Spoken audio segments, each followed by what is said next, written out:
kandi bavuga ko ihene nijoro idahebeba. Ihene nijoro ntabwo ihebeba, ahubwo wowe uzafata umwanzuro uhebebe nkayo, hanyuma ikumva iturumbuke mu gihuru, ubwo nuvuga ngo me uzajya kubona ubwo nivuye mu gihuru. Tunejejwe no kubamenyesha yuko hari gahunda yo kujya twigisha ikinyarwanda tubitewemo inkunga n'ikigo cyitwa Global Village Center, aho cyatwemereye ahantu tuzajya duhamagara abana bacu bakomoka muri Glarake mu biyaga bigari bavuga ikinyarwanda cyangwa banumva ikinyarwanda, kugira ngo ururimi rwabo rutazazima rukagenda burundu. Mu myaka 10-20 imbere hazabe hakiri abantu bavuga ururimi rw'ikinyarwanda, cyane cyane ko hano muri state ya Indiana hari amahirwe, hari university imwe yigisha ururimi rw'ikinyarwanda, ko kandi state ya Indiana mu rwego rushinzwe gutanga uruhushya rwo gutwara imodoka batanze uburenganzira bwo kujya ururimi rw'ikinyarwanda ruri mu ndimi zisemurirwa. Mbere ntibyabagaho, ariko ibyo biterwa n'umubare w'abantu benshi bavuga ikinyarwanda. Kubw'iyo mpamvu rero ntabwo dushaka ko ururimi rw'ikinyarwanda ruzazima rukazimira burundu. Muri urwo rwego, kuri ubwo bufatanye n'icyo kigo navuze haruguru, turi gushaka bamwe mu barimu, abaprofesa kandi bashoboye kandi banashobotse. Burya hari umuntu ushoboye akaba atanashobotse, niyo mpamvu twarambagije umwe mu barimu tuzi bigisha mu mashuri amwe yo mu Rwanda, yigisha ubu nonaha nzi ko nk'uko yabitubwiye yigisha ubukerarugendo, ariko ubundi yize indimi n'ubuvanganzo. Yigishije muri kaminuza imwe yo mu Rwanda n'amashuri makuru atandukanye n'ayisumbuye mu Rwanda, ariko kandi nshaka kubivuga nkabivuga nabi, arahari, aratangira atwibwira. Mwatangira mutwibwira abo muri bo n'icyo mukora, noneho tukaza gukomeza. Yanjye nitwa Nshimiyimana Abdulfer, ndi umurezi mu ishuri ryisumbuye rya Lycée Ikirezi do Ruhango TSS mu karere ka Ruhango, intara y'Amajyepfo. Mfite impamyabumenyi y'iciciro cya 2 cya kaminuza mu ishami ryo gutegura ingendo n'ubukerarugendo, byo twita mu rurimi rw'amahanga Faculty in Travel and Tourism Management. Mu mashuri yisumbuye nize indimi n'ubuvanganzo, aho nize Igifaransa, Icyongereza, Igiswahili n'Ikinyarwanda, ndetse n'andi masomo rusange harimo ubumenyi bw'isi, amateka. Muri rusange mfite uburambe bw'imyaka 11 mu burezi. Aka kazi k'uburezi nagatangiye mu mwaka wa 2014 kugeza na n'ubu. Nigishije mu mashuri atandukanye yisumbuye amasomo afite aho ahuriye n'indimi n'ubuvanganzo. Nigishije muri kaminuza mu ishami ry'ubukerarugendo n'amahoteli muri kaminuza ya East Africa University Rwanda. Mu mashuri yisumbuye mfite uburambe bw'imyaka 8 nigisha mu ishami ry'ubukerarugendo. Ntabwo ari ukwigisha gusa, ahubwo mfite n'ubundi burambe bw'imyaka 5 nyobora ba mukerarugendo. Umuntu yakwibaza ati se kwiga ubukerarugendo no kwiga indimi muri segonderi birajya guhurira hehe? Kuyu umuntu yize kaminuza akiga ubukerarugendo, hanyuma muri segonderi cyangwa mu mashuri yisumbuye akiga indimi n'ubuvanganzo, abihuza ate cyangwa bihurira he?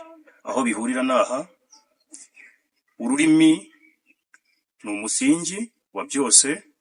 Iyo ubasha kuvuga ururimi uhuza n'abakerarugendo.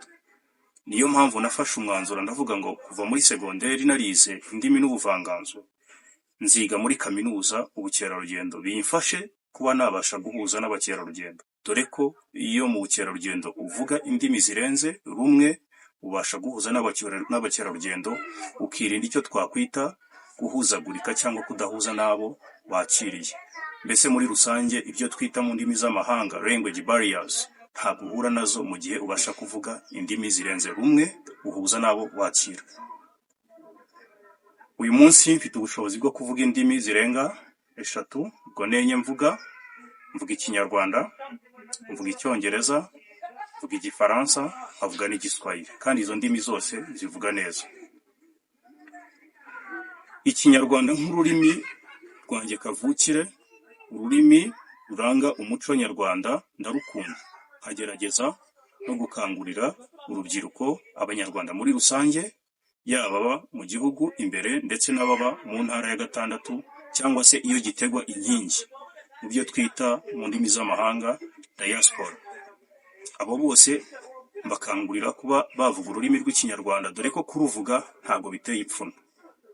Uyu munsi abantu bibwira ko kuvuga ururimi rw'amahanga, kuvuga Icyongereza neza, Igifaransa neza n'izindi ndimi mpuzamahanga, ko ari byo bituma bagaragara neza cyangwa se bakibona muri rubanda nk'abantu basobanutse, bakumva ko kuvuga Ikinyarwanda bamwe muri bamwe biteye ipfunwe, ariko siko bimeze. Ni muri urwo rwego niyemeje gukangurira abanyarwanda aho bari hose ko ngomba gutanga umusanzu, nkabigisha ururimi rw'Ikinyarwanda, bakamenya kurukoresha neza, bagakoresha Ikinyarwanda kiboneye aho bari hose. Uyu musanzu niyemeje kuwutanga mpereye ku bana bato b'abanyarwanda ndetse n'abandi bantu bakuru batabasha kuvuga ururimi neza rw'Ikinyarwanda, nkabafasha. Uwaba avuga ururimi mpuzamahanga atabasha kumva Ikinyarwanda kuko mbasha kuvuga za ndimi mpuzamahanga, nzamufasha, musemurire, mwigishe avuga Ikinyarwanda kandi akivuge neza, bityo nawe ajya atambuka mu bantu yumva yuko afite ishema, atewe ishema no kuba avuga neza ururimi rw'Ikinyarwanda. Murakoze cyane kumpa uyu mwanya, ndabashimiye. Murakoze namwe, natwe turabashimiye.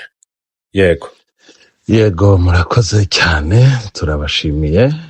Abateze amatwi, Ikinyarwanda dukunda ntago tuzahagarika. Ishami ryacu riri hano rizagura amarembo Amerika yose, rizagura amarembo Afurika. Aho umunyarwanda wese ari azajye afite ubushobozi bwo kubona aho yakwiga Ikinyarwanda. Uyu muvandimwe rero azajya atwigishiriza online igihe bitashobotse ko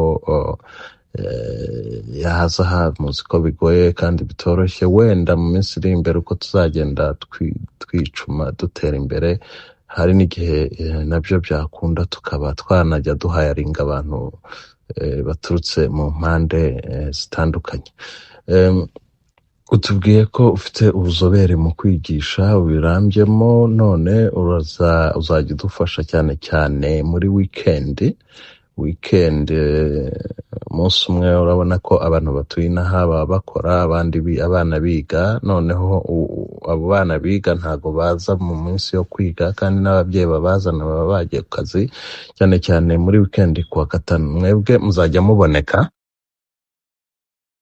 Murakoze Ikinyarwanda dukunda TV channel. Nagaruka mu gusobanura umwanya nzajya mbonekeraho mu kwigisha abana bacu Ikinyarwanda, ururimi rwacu nk'abanyarwanda, ururimi rw'abanyafurika, by'umwihariko ururimi rw'abavuka mu karere k'ibiyaga bigari. Navuga ku masaha cyangwa se iminsi nzajya mbonekeraho mu kwigisha aba bana bacu Ikinyarwanda. Najya mboneka ku wa 6 no ku Cyumweru. Nk'uko mwagaragaje imbogamizi abana bahura nazo zo kubona umwanya, by'umwihariko n'ababa hafi aribo babyeyi, byagorana yuko abana tubigisha mu masaha mu minsi y'imibyizi kuko baba bagiye kwiga ndetse n'ababyeyi bagiye gushakisha imibereho itandukanye. Muri weekend rero ku wa 6 no ku Cyumweru nafasha aba bana bakiga ururimi rwacu dukunda rw'Ikinyarwanda. Umusanzu wanjye ni ukubafasha, nkabahugura bakamenya kuvuga neza ururimi rw'Ikinyarwanda, kurwumva no kurwandika. Ntabwo ari abana gusa twafasha, n'undi uwo ari we wese wumva yifuza kumenya gusobanukirwa ururimi rw'Ikinyarwanda azahugurwa, aziga, asobanukirwe, dore ko ururimi rufitiye akamaro abanyafurika, ruraduhuza, ni umwe mu muco uranga abanyarwanda, abanyafurika, nk'uko nabigarutseho hejuru, abavuka mu karere k'ibiyaga bigari ndetse n'abandi banyafurika baterwa ishema no kuvuga ururimi, tuzarubahugura barusobanukirwe. abana bavukiye muri Amerika benshi bagira amatsiko yo kubasha gusobanukirwa n'ururimi abasogokuruza, yewe si abana gusa, hari n'abantu bakuru bari muri Leta Zunze Ubumwe za Amerika bakeneye gusobanukirwa ururimi. Hanyuma mu minsi mike bajya batemberera ku mugabane wabo wa Afurika, ingobyi iduhetse, bakajya baza bakavuga ururimi, bakarwandika, bakarwumva, badakeneye ubasemurire. Murakoze. murakoze, turabashimiye kubwo kuba mwemeye ibyo tugiye kujya dukorana tugafatanya. Ntawamenya ubumenyi iyo busigaye inyuma ni inzu y'ibitabo, urasigara bazabusanga bakabuhererekanya kugira ngo tutazazima umuco wacu ukazima.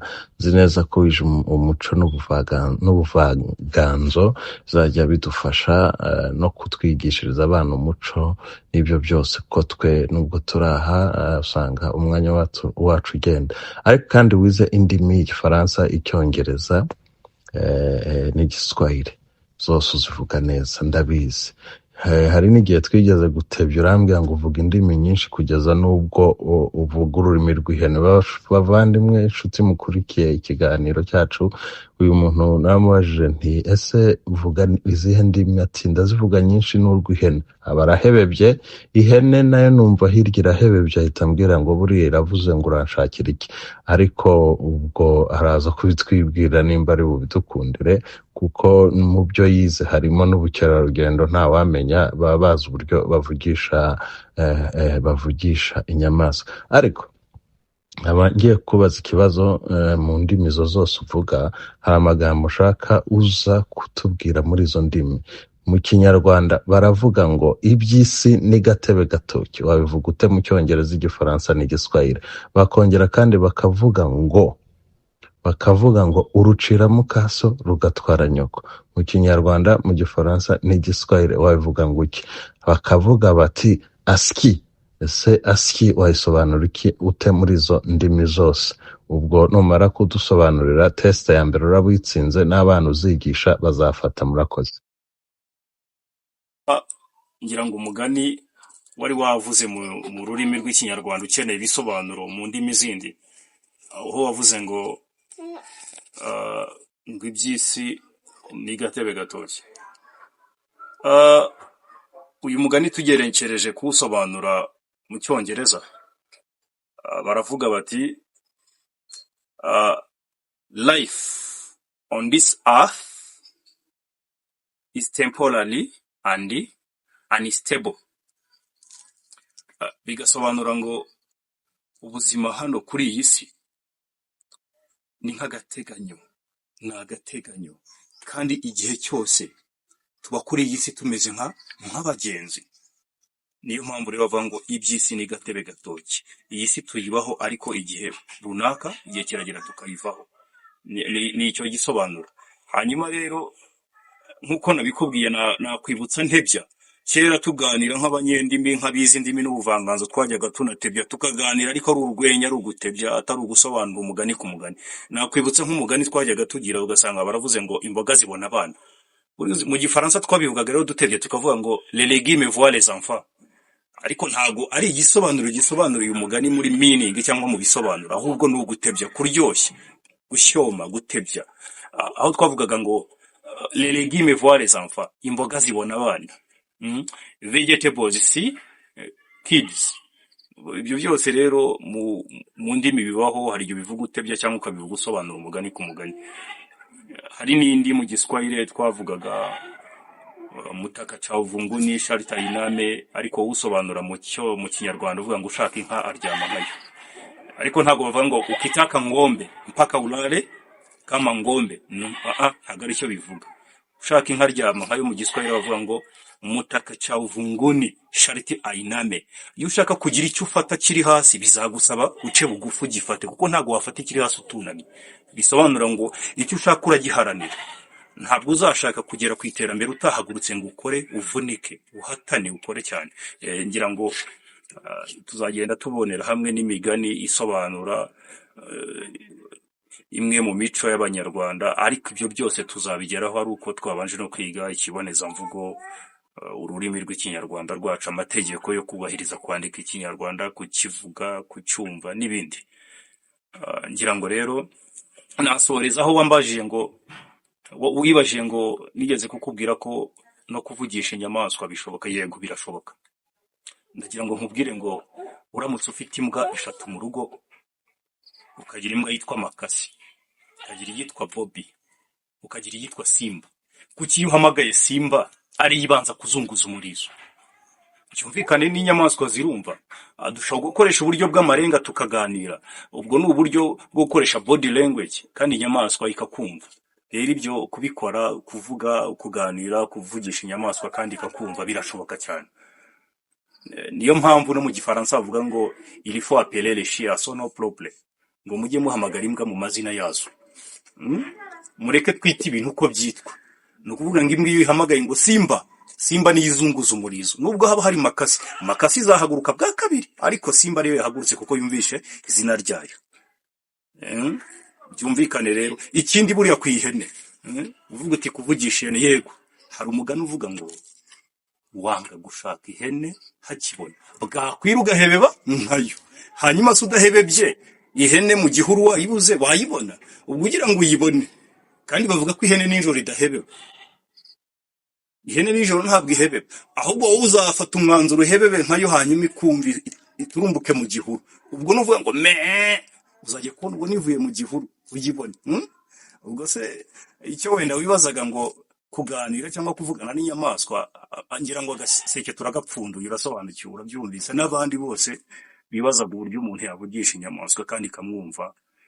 Ubwo ni rumwe mu rugero rutoya mbahaye, n'izindi twazazibashakira tukazibaha. Reka nse nkusoreza aha, hanyuma tuzakurikira. Mwakoze no kumpa uyu mwanya, ndabashimiye cyane, murakoze. Tuti bakunze b'ikinyarwanda dukunda, tugeze ku musozo, turashojeje. Ibiganiro bikurikira tuzaganira ku ngingo nyinshi zitandukanye, tuzaganira ku bintu byinshi bitandukanye, tuzashyiramo nyine gutebya, gushyoma, urwenya n'ibindi byinshi azagenda dusobanurira. Ariko nubwo nsezeye nshoje andi mideni ngo ASCII bisobanura iki, ntago araduha igisobanuro. Ubwo ubutaha nitugaruka azadusobanurira icyo ASCII bisobanuye mu Gifaransa, Icyongereza n'Igiswahili. Tuzasubire mu biganiro bitaha, kandi mukore share, subscribe, mujye mubona ibyo tukora buri munsi. Turabikorera ejo hazaza twebwe igihe tuzaba tutagihari. Murakoze.